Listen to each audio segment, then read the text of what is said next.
Good morning students. अभी हम लोगों ने एक्सरसाइज 2 चैप्टर सोल्यूशन के जो हम लोग एनसीईआरटी एक्सरसाइज पढ़ रहे थे वो क्वेश्चन नंबर 2.16 तक की हम लोगों ने डिस्कस करी थी। अब हम लोग आगे चलते हैं क्वेश्चन नंबर 2.17। ठीक है, एक एक करके सारे क्वेश्चन हम लोग पढ़ते हैं। Video number solution numerical part का जो फर्स्ट पार्ट था वो क्वेश्चन नंबर 2.16 तक का था, 2.16 तक का था। अब 2.17 क्वेश्चन पढ़ते हैं। तो 2.17 क्वेश्चन क्या कह रहा है? The vapour pressure of water is 12.3 kilo pascal. कितना है vapour pressure of water? 12.3 kilo pascal कह रहा है। At 300 kelvin calculate the vapour pressure of 1 molar solution of a non volatile solute in it. मतलब कह रहा है कि 1 मोलर सोल्यूशन है of a non volatile solute in it. तो मतलब क्वेश्चन क्या कह रहा है कि उस सोल्यूशन का जो हमारा वेपर प्रेशर है उस सॉल्यूट का 1 मोल प्रेजेंट है कितने? 1 किलोग्राम वाटर में। कितने प्रेजेंट है? 1 किलोग्राम ऑफ वाटर में। तो वहां 1 किलोग्राम ऑफ वाटर में दैट मीन 1000 ग्राम हो जाएगा। कितना हो जाएगा? 1000 ग्राम हो जाएगा। इससे हम क्या फाइंड करेंगे? Number of moles of water find कर लेते हैं। इससे हमें मोल फ्रैक्शन फाइंड करने में आसानी रहेगी। दोनों हम फाइंड कर लेते हैं। चलिए देखते हैं। तो क्वेश्चन बेटा क्या कह रहा है? Vapour pressure. तो vapour pressure of water is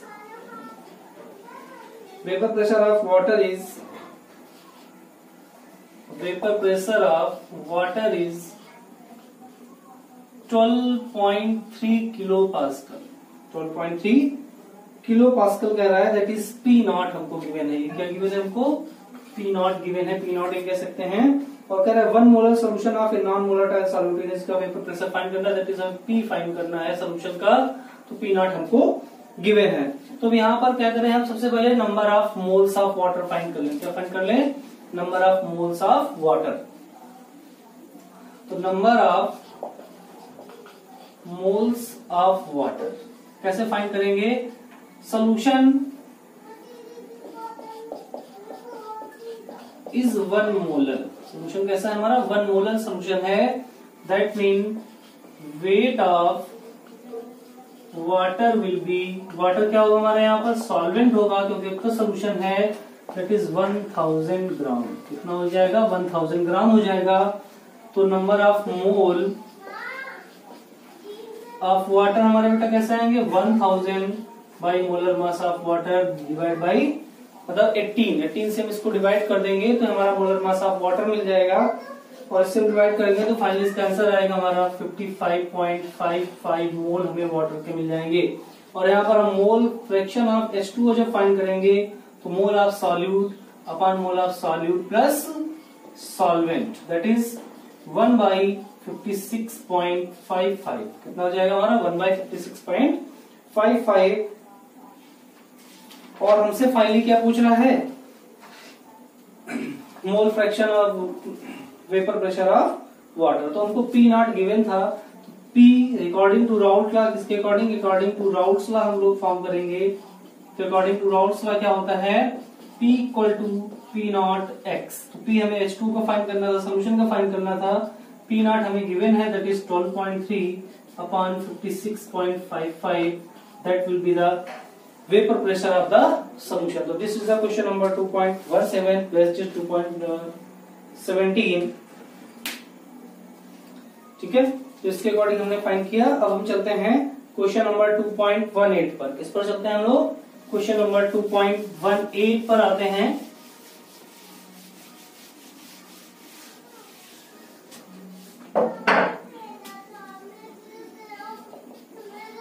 question number 2.18 है।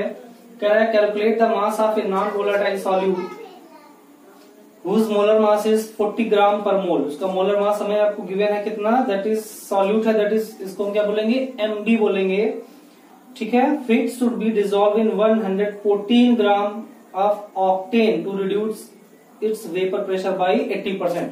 कुछ नहीं है, वेपर प्रेशर हमारा इसका रिड्यूस हो रहा है, दैट इज 80% रिड्यूस हो रहा है। दैट मीन हम पी नॉट कितना कंसिडर कर लें? उसको हम 100 कंसिडर कर लें। कितना कंसिडर कर लें? 100 कंसिडर कर लें।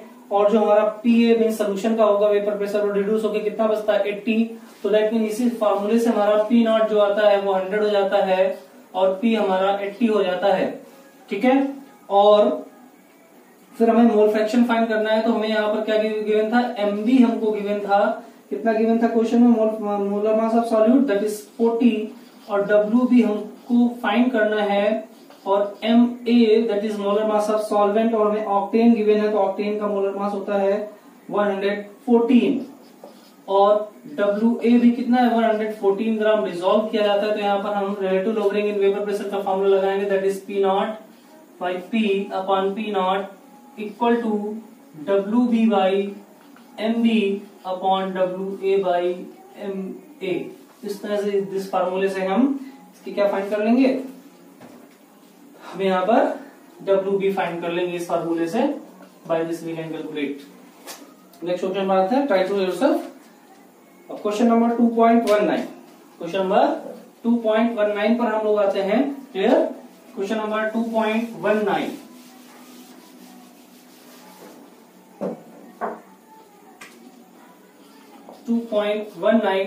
नंबर क्वेश्चन है। ये क्या कर रहा है, a solution containing 30 gram of non volatile solute exactly 90 gram of water has a vapour pressure. That mean कोई सॉल्यूशन है containing 30 gram non volatile solute है, that is WB in 90 gram of water, that is WA, और water का जो हमारा molar mass होता है 18 होता है, दैट इज MA हो जाएगा हमारा।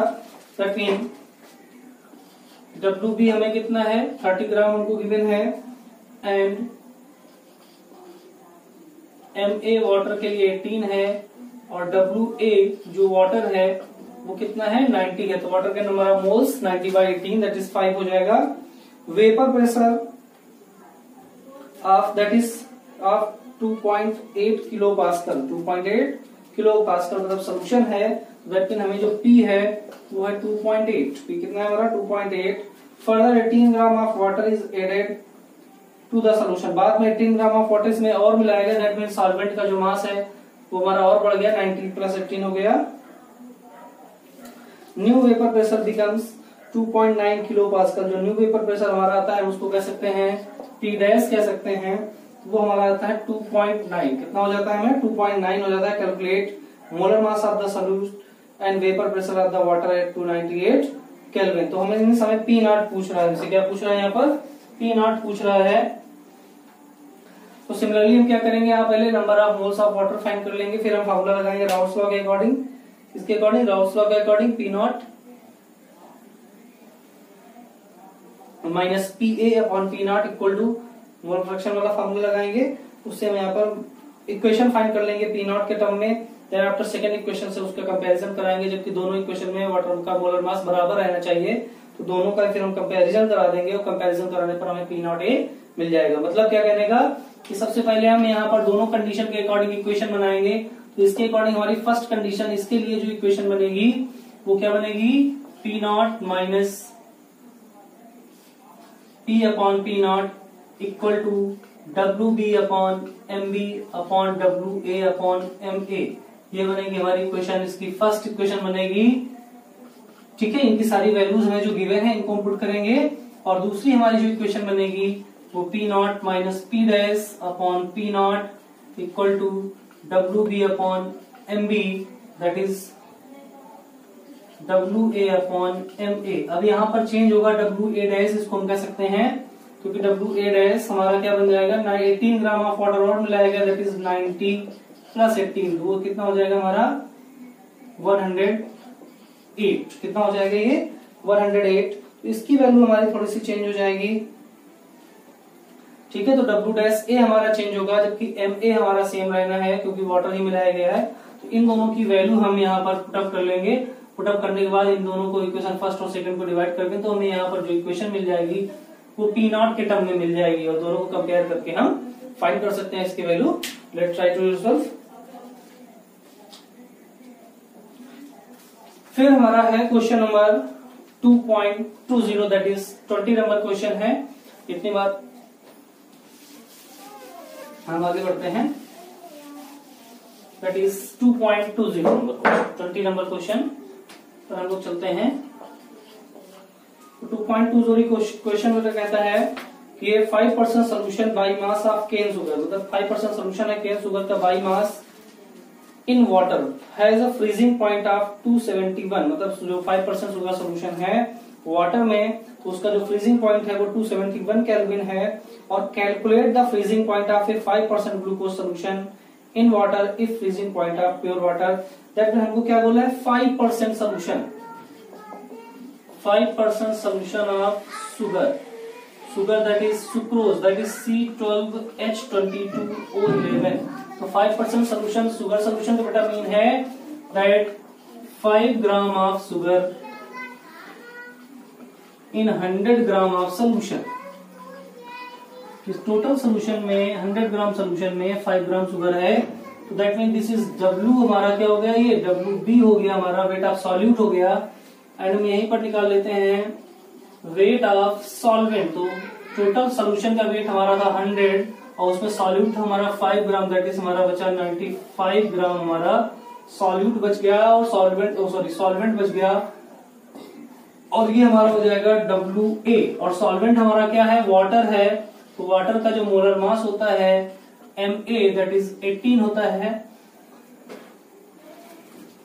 मोलर मास हमारा होता है कितना होता है 18 होता है, ठीक है। और उसके बाद हम यहाँ पर ये हमारा था WB था, और शुगर का जो हमारा molar mass that is MB है वो होता है हमारा 342। कितना होता है हमारा 342। तो हम बात करते हैं क्वेश्चन क्या पूछ रहा था, calculate the freezing point of 5% glucose solution, ठीक है। If the pure water freezing point, pure water का दैट मीन हमें जो T0B गिवन है वो 273.15 गिवन है, और यहाँ पर हमारा जो T आया हुआ है दैट इज 271। तो यहाँ से हम डेल्टा TB फाइंड कर, सॉरी TF गिवन है, फ्रीजिंग पॉइंट गिवन है, डेल्टा TF फाइंड कर लेंगे। Delta TF will be 273.15 minus 271 that is 2.15 kelvin. तो यहाँ पर हम लोगों ने पढ़ा था एलिवेशन इन बॉइलिंग पॉइंट और डिप्रेशन इन फ्रीजिंग पॉइंट। यहाँ पर डिप्रेशन इन फ्रीजिंग पॉइंट का फॉर्मूला हम अप्लाई करते हैं, delta TF equal to KF into small w into 1000 upon capital W into capital M, या फिर इनको हम A और B से भी डिनोट कर सकते थे। The W weight of solute and MB is the weight of molar mass of solute and WA is the weight of solvent. तो सारी वैल्यूज हमको गिवन है, यहाँ से हम क्या फाइंड कर लेंगे KF फाइंड कर लेंगे। क्या फाइंड कर लेंगे, यहाँ से हम लोग KF की वैल्यू फाइंड आउट कर लेंगे। फिर सेकेंड इक्वेशन में हमसे क्या करना है कि हमें depression in freezing point find करना है। इसके लिए 5% ग्लूकोज सोल्यूशन के लिए, तो ग्लूकोज सोल्यूशन के लिए फॉर ग्लूकोज सोल्यूशन, क्योंकि हमारा सॉल्वेंट पर KF की वैल्यू डिपेंड करती है और KB की वैल्यू डिपेंड करती है, सॉल्वेंट दोनों में सेम ही रहता है। ग्लूकोज सोल्यूशन के लिए हमारा, क्योंकि वो भी 5% सोल्यूशन ही है, दैट मीन उसके लिए भी हमारा जो W होगा वो 5 ग्राम ही होगा, बट चेंज होगा उसके लिए MB, ग्लूकोज का मोलर मास 180 होता है, MB वहां पर चेंज होगा। और KF की वैल्यू हम यहीं से पुटअप करेंगे, तो उसके लिए जो डेल्टा TF होगा that will be the KF into WB into 1000 upon WA into MB। तो MB और WB इसके लिए जो ग्लूकोज सोल्यूशन के लिए वो हम यहाँ पर पुटअप करेंगे, और WA हमारा वेट ऑफ सॉल्वेंट 95 ही था, वो वही रहेगा क्योंकि 5% सोल्यूशन ही है।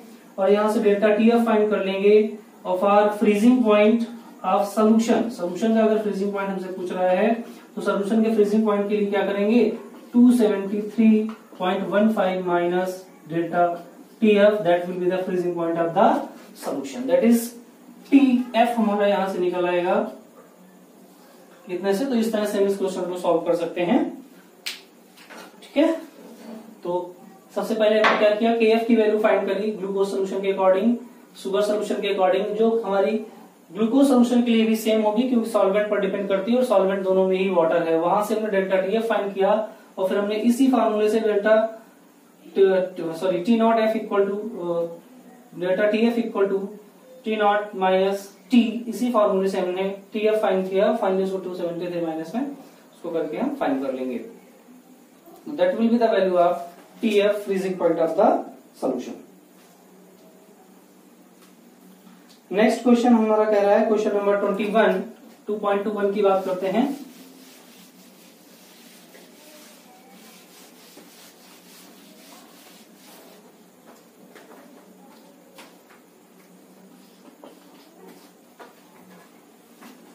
क्वेश्चन नंबर 2.21 है, कह रहा 2 elements A and B form compounds having molecular formula AB2, मतलब इनसे जो मॉलिक्यूलर कंपाउंड बनता है उसका फार्मूला है AB2 एंड AB4, मतलब दो तरह से रिएक्ट कर सकते हैं AB2 and AB4। Law of multiple proportion follow कर रहे हैं यहाँ पर।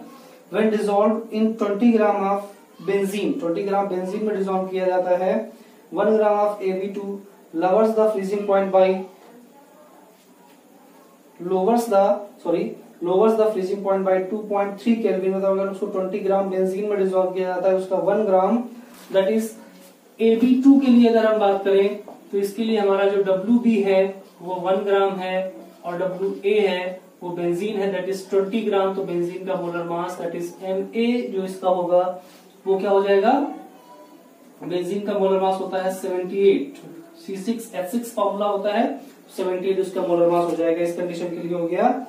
और freezing point louvers by 2.3 kelvin, that is इसके लिए हमारा जो डेल्टा TF होगा दैट इज 2.3 केल्विन हो जाएगा। फिर है while 1 gram of AB4 lower it by 1.3 kelvin, जबकि सेम जो हमारा WB है AB4 है, इसका भी जो WB है 1 ग्राम है और इसके लिए जो डेल्टा TF हमारा होता है वो हमारा कितना होता है 1.3 केल्विन होता है, जबकि दोनों के लिए कंडीशन सेम है। फिर क्या कह रहा है, the molar depression constant for benzene, that is यहाँ पर जो KF हमें गिवन है बेंजीन के लिए वो हमें गिवन है 5.1 केल्विन किलोग्राम पर मोल, 5.1 केल्विन किलोग्राम पर मोल KF हमको गिवन है। फिर कह रहा है calculate the atomic masses of A and B, A और B के हमसे एटॉमिक मास पूछ रहा है, तो दैट मीन हम यहाँ पर जो MB लिखेंगे, ठीक। तो दोनों के लिए हम कंडीशन अलग अलग फाइंड करेंगे, condition first and condition second. क्या फाइंड करेंगे, condition first and condition second, इनके अकॉर्डिंग जो वैल्यूज हैं उनके हम दोनों इक्वेशन फॉर्म करेंगे। दैट मीन इसके लिए हमारी जो कंडीशन फर्स्ट है AB2 के लिए, इसके अगर मोलर मास की बात की जाए AB2 की, तो AB2 की जो मोलर मास होगा हमारा वो क्या होगा A प्लस 2B, A का मास और प्लस B का डबल मास कर देंगे। सिमिलरली अगर AB4 के लिए मोलर मास की बात करेंगे A प्लस 4B होगा। और यहाँ पर इनके जो हम MB यूज करेंगे, जैसे इसके लिए WB था तो इसके लिए जो MB हम लोग यूज करेंगे वो होगा A प्लस 2B होगा, और इसके लिए हम लोग जो MB यूज करेंगे वो होगा A प्लस 4B। अब इन्हीं से हम इनकी इक्वेशन फॉर्म कर लेंगे। जैसे इसके लिए जो हमारे delta TF equal to formula बनेगा KF into W into 1000 upon capital W into MB। तो यहाँ पर जो MB हमारा है, इस MB की जगह पर हम यहाँ पर लिखेंगे A प्लस 2B, और सिमिलरली यहाँ पर जो हमारा डेल्टा TF आएगा KF into small w into 1000 upon W into MB। तो यहाँ पर भी जो MB आएगा हमारा, तो यहाँ पर MB की जगह हम लोग यूज करेंगे A प्लस 4B। इस तरह से दोनों हमारी इक्वेशन बन जाएगी और इनको हम लोग कंपेयर करके इनसे वैल्यू फाइंड कर लेते हैं। सब्सट्रैक्ट करके इनको कंपेयर करके इनकी वैल्यू हम लोग फाइंड कर लेंगे और एक इक्वेशन बन जाएगी। उसके अकॉर्डिंग हम लोग A और B की वैल्यू यहाँ से पुट अप कर लेते हैं, उसको B के टर्म में कन्वर्ट करते हैं। ठीक है, तो इस तरह से क्वेश्चन नंबर 2.1 से हमें ये फर्स्ट और सेकंड दो इक्वेशन बनेगी, इनको सॉल्व करके हम वैल्यू पुट अप करेंगे।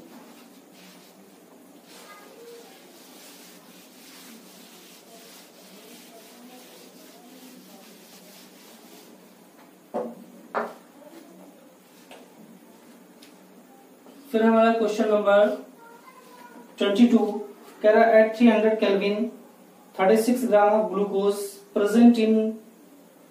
Present per litre in its solution has an osmotic pressure. That mean हमको पाई इसने दे दिया कितना 4.98 बार दे दिया, और 36 ग्राम ऑफ ग्लूकोज है, दैट इज स्मॉल w में ग्लूकोज के लिए 36 ग्राम है, और ग्लूकोज का मोलर मास कितना होता है 180 होता है, जो सबको पता है। That is number of moles हम निकालेंगे तो W/M से 36/180 से हम ग्लूकोज के नंबर ऑफ मोल्स फाइंड कर लेंगे। If the osmotic pressure of solution is 1.2 bar at the same temperature, और अगर सेम टेम्परेचर पर दैट मीन टेम्परेचर सेम लिया जा रहा है, दैट मीन अगर इसको हम π1 ले लें, अगर π2 हमारी दूसरी बात की जा रही 1.52 बार है सेम टेम्परेचर पर, जबकि दोनों के टेम्परेचर सेम है, what would be the concentration. तो पहली कंसंट्रेशन के लिए पहले उसके लिए πv इक्वल टू फॉर्मूला होगा हमारा nRT, पाई इक्वल टू क्या होगा हमारा nRT, और यहाँ पर n की जगह हम क्या रख लेंगे, नंबर ऑफ मोल्स, क्या रख लेंगे यहाँ पर नंबर ऑफ मोल्स रख लेंगे इसके लिए, और वॉल्यूम ऑफ सोल्यूशन 1 लीटर है हमेशा, तो पहले इक्वेशन के अकॉर्डिंग फाइंड करेंगे 4.98 इंटू 1 इंटू 36/180, और R और T दोनों में क्या रहेंगे सेम, टेम्परेचर दोनों के सेम है, उसकी बात ही हम नहीं करेंगे। या फिर हम कह सकते हैं कि जो इसकी वैल्यू आ जाएगी 4.98 इक्वल टू हो जाएगा हमारा फाइनली 0.2 RT कह सकते हैं, इसको हम दे देंगे इक्वेशन नंबर फर्स्ट। और अगर सेकेंड कंडीशन की बात करें तो वहां पर हमारा पाई हो जाता है 1.52, और वॉल्यूम हमारा सेम रहता है, दैट इज 1 होगा 1.52, कंसंट्रेशन हमसे पूछ रहा है दैट इज CRT, कितना हो जाएगा हमारा CRT हो जाएगा, that is equation number second बना लेंगे।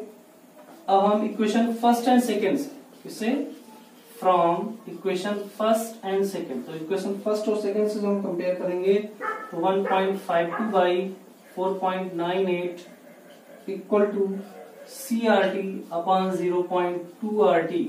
अब RT हमारा यहां से कैंसिल हो जाएगा, तो फाइनली C इक्वल टू हमारा क्या आ जाएगा 1.52 इंटू 0.2 बाई 4.98, ये हमारा हो जाएगा पाई इक्वल टू CRT। ठीक है, इस तरह से हमारा concentration of the solution find हो गई। अब हम आते हैं क्वेश्चन नंबर 2.3 पर। कितने पर आते हैं हम लोग, क्वेश्चन नंबर 2.3 पर आते हैं। इस तरह से हमारा क्वेश्चन नंबर 2.2 सॉल्व हुआ। हमने क्या किया, दो इक्वेशन बनाई, पाई इक्वल टू nRT, इसके अकॉर्डिंग हमने पाई आर के टी के टर्म में निकाल दिया, इसके अकॉर्डिंग CRT, इसको कंसंट्रेशन थी यहाँ पर 1 था, तो फाइनली अगर डिवाइड भी होता तो 0.2 में कोई फर्क नहीं था, तो यहाँ पे एक तरीके का CRT ही था और ये भी CRT था। और फाइनली इन दोनों को हमने कंपेयर जब कराया, सेकंड को हमने फर्स्ट से डिवाइड कर दिया, और जब डिवाइड कर दिया तो हमारी C की वैल्यू फाइंड हो गई।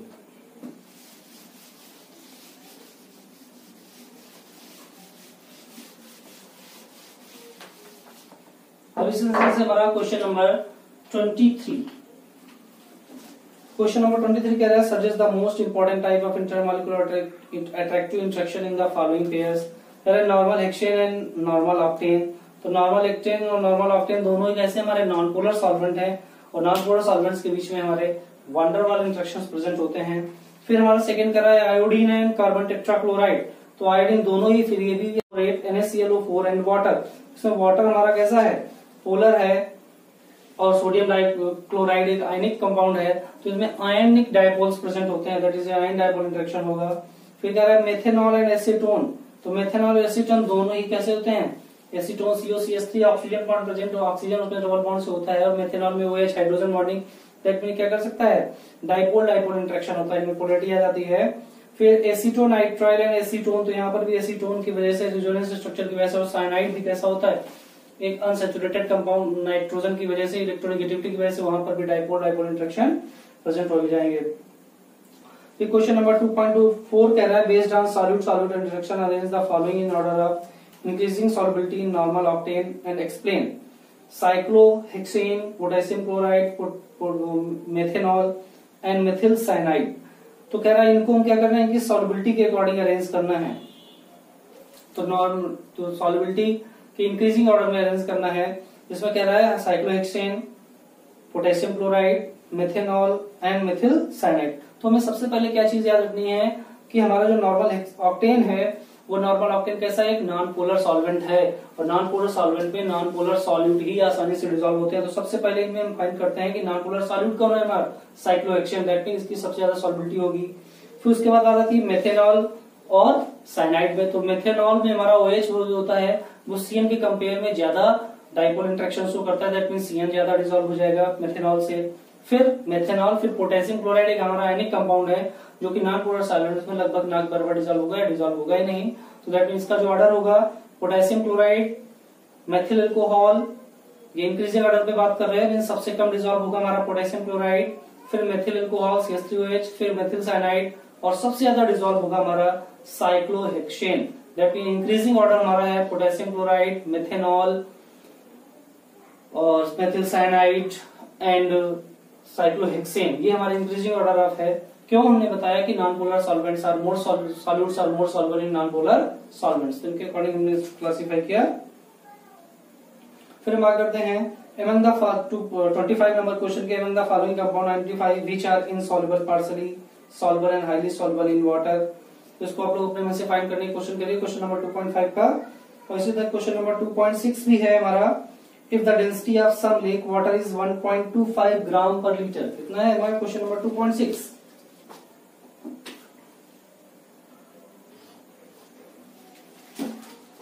क्वेश्चन नंबर 2.6 हमारा कह रहा है if the density of some lake water is 1.25 gram per litre. Density हमको गिवन है कितने? 1.25। डेंसिटी हमको गिवन है 1.25 ग्राम पर मिलीलीटर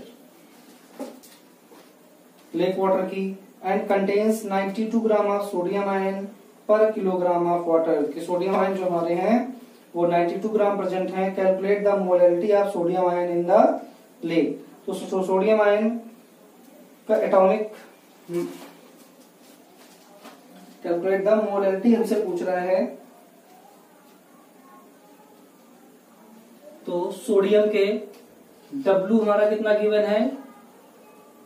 92 ग्राम, और इसके लिए M होता है हमारा सोडियम के लिए 23 होता है, और क्या कह रहा है?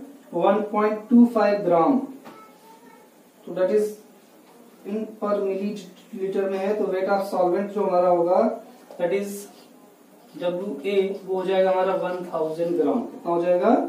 1000 ग्राम हो जाएगा। तो मोलैरिटी इक्वल टू हमारा फॉर्मूला है weight of solute that is 92 upon molar mass of solute that is 23 upon weight of solvent in kilogram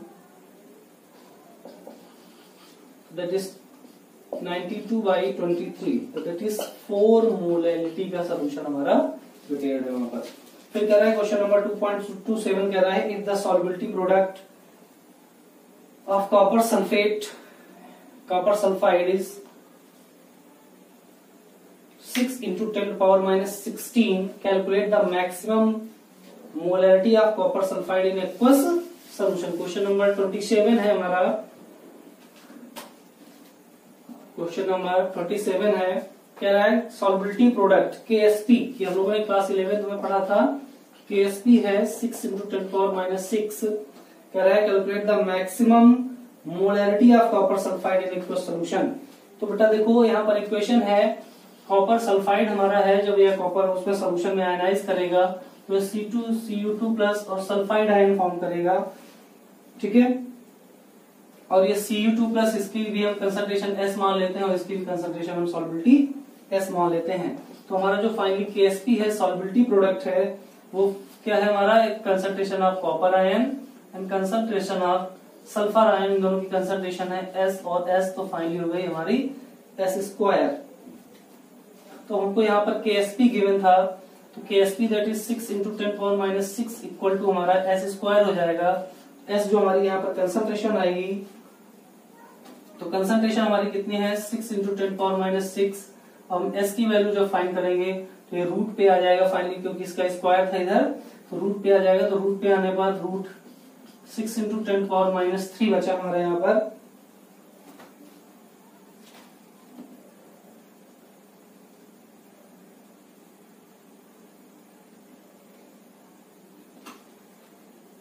ठीक है, तो -3 बचा और इसको फाइनली हम लोग क्या कैलकुलेट करेंगे इसकी, तो इसकी जो मोलैरिटी होगी वही कंसंट्रेशन पर डिपेंड करेगी, नंबर ऑफ मोल्स पर depend. That mean highest molarity will be equal to S के इक्वल होगी, दैट इज √6 into 10⁻3 के ही इक्वल हो जाएगी। वो कंसंट्रेशन के ही बराबर होगी, जितनी ज्यादा उसकी कंसंट्रेशन डिपेंड कर सकती है मोलर पर डिपेंड करेगा। ये था हमारा क्वेश्चन नंबर 2.27 था। बाकी क्वेश्चन हम लोग नेक्स्ट वीडियो पर डिस्कस कर लेते हैं।